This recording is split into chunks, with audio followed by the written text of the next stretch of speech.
आमच्या घरात ना पालेभाज्यांमध्ये सर्वात जास्त आवडली जाणारी भाजी म्हणजे माटाची भाजी. ही भाजी बघताय ना, ही माटाची भाजी नसून ही आहे राजगिऱ्याची भाजी. जवळपास माठाच्या भाजीचा आणि राजगिऱ्याच्या भाजीचा सेम टेस्ट लागतो, थोडाफार फरक असतो.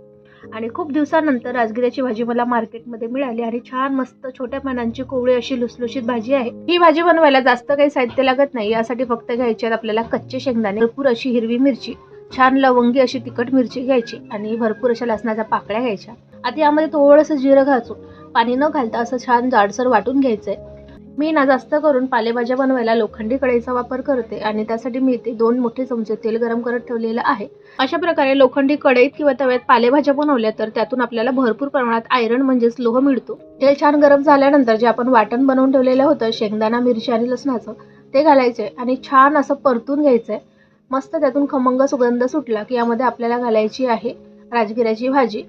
भाजी घातली की गॅसची फ्लेम मोठी करायची आणि छान व्यवस्थित मिक्स करून घ्यायचं, कारण भाजी धुतलेली आहे त्यामुळे पाणी सुटतं सुरुवातीला. आता भाजीची क्वांटिटी कमी झाली की त्यानंतरच मीठ घालायचं, नाहीतर भाजी जास्त खारट होऊ शकते सुरुवातीला मीठ घातलं तर.